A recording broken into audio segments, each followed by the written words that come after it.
이번 달에만 벌써 MZ세대가 3명이 퇴사했습니다. 얼마나 더 퇴사할지 모르겠습니다. 네, 안녕하세요 여러분.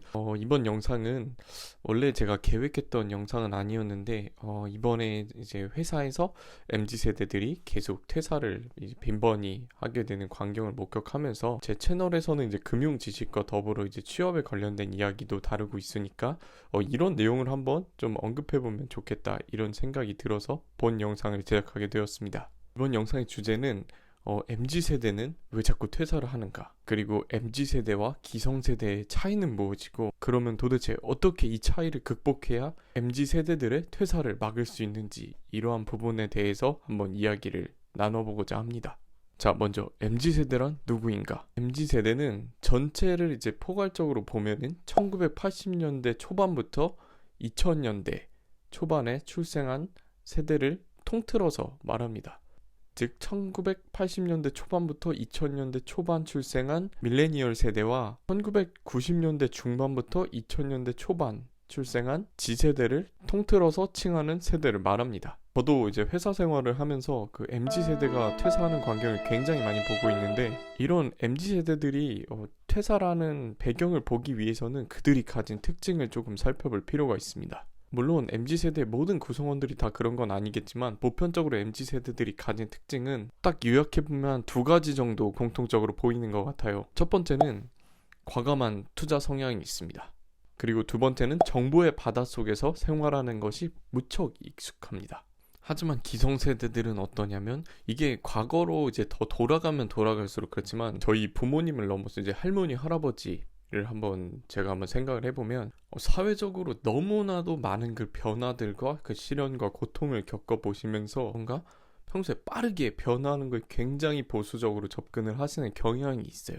따라서 모든 기성세대들이 다 그런 건 아니지만, 보편적으로 기성세대들이 가진 특징은 한 집단에서 크게 변화를 추구하는 것보다는 그 안에서 이제 머무르면서 개선해 나가는 방향을 조금 더 선호하는 것 같습니다. 따라서 MZ세대들이 가진 두 가지 특징, 첫 번째 과감한 투자 성향이 있다는 것과, 두 번째 기성세대들과 비교해서 정보의 바다에 노출돼 있다는 그러한 점은 한 집단 안의 생활에 익숙하고 변화에 대해 보수적으로 접근하는 기성세대들과는 근본적으로 차이가 있는 것입니다.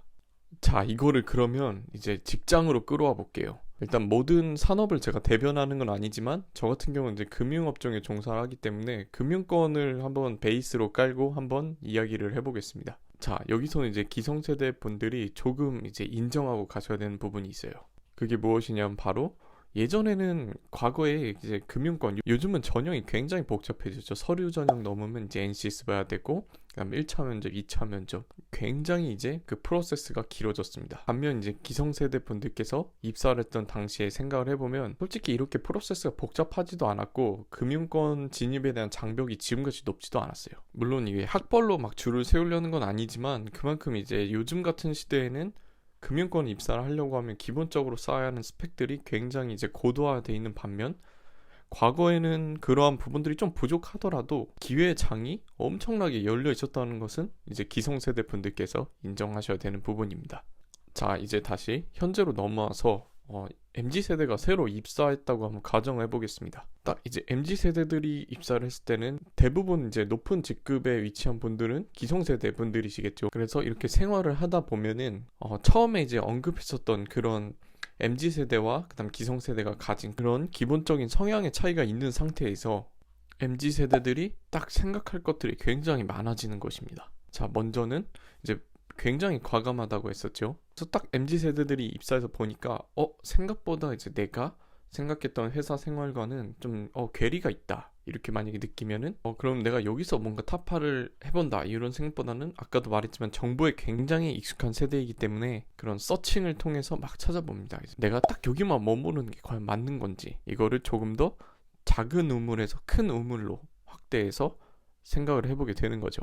근데 이제 그들도 이제 혼자만 고민하는 세대는 아니고, 물론 대화를 중시하는 세대이기 때문에 시니어들과 또 대화를 한번 시도를 해볼 겁니다. 딱 거기서 이제 딱 2차 문제가 나타납니다. 이제 딱 보니까는 딱 선배라고 하는 분들이, 물론 이거 일반화하는 건 아니지만 나는 저들보다 뭔가 노력도 더 많이 한 것 같고, 근데 내가 이제 나의 이런 진취적인 성향을 이쪽에서는 그렇게 뭔가 긍정적으로 받아들이는 것 같지도 않고, 회사도 뭔가 그 방향으로 변화하려는 것 같지가 않다. 이렇게 빠른 판단을 딱 내려버리게 되면은 그 고민하는 시간이 굉장히 짧은 세대이기 때문에 바로 이제 퇴사로 연결될 수 있는 것입니다. 이게 보면은 그들한테는 굉장히 효율적이면서도 현명한 선택이 되는 것입니다. 반면 이런 것들을 바라보는 기성세대 눈에서는 기본적으로 충성심이라는 것이 내재화되어 있는 세대이기 때문에 그 MZ세대들이 단순히 이제 근성이 없다 이렇게 판단이 돼버리는 것이지요. 즉 결국은 이제 기성세대와 MZ세대는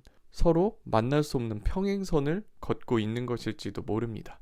자, 그러면 어떻게 이 문제를 해결해야 될까요? 어차피 회사는 조직이기 때문에 여러 세대가 이제 공존해야 되는 그러한 해결점을 제시해야겠죠. 결국 그래서 수렴하는 것이 요즘 기업들이 슬로건으로 걸고 있는 것 중 하나인 변화와 혁신 그리고 소통이 되는 것입니다. 그 중에서 저는 무엇보다 소통이 중요하다고 생각을 하는데요. 그럼 MZ세대들은 기성세대한테 어떤 것들을 이제 인지하면서 소통을 하고 이해하려고 해야 되냐?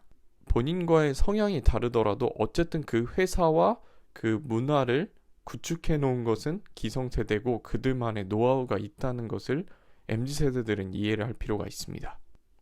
그러면서 조직은 결국 목적이 무엇이냐면 더 발전하고 이윤을 추구를 하는 것이기 때문에 현재 이렇게 잘 구축된 문화 안에서 더 이제 조직이 성장할 수 있는 가능성을 제시한다는 그런 창의적인 아이디어를 잘 제시할 수 있다.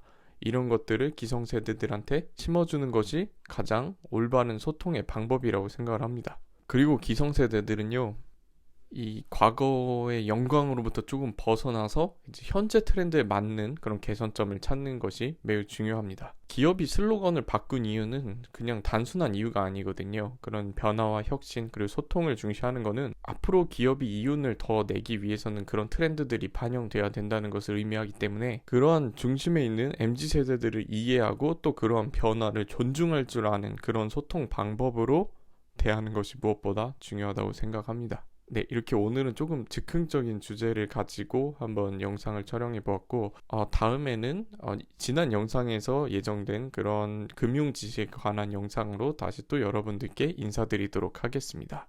오늘도 시청해 주셔서 감사합니다.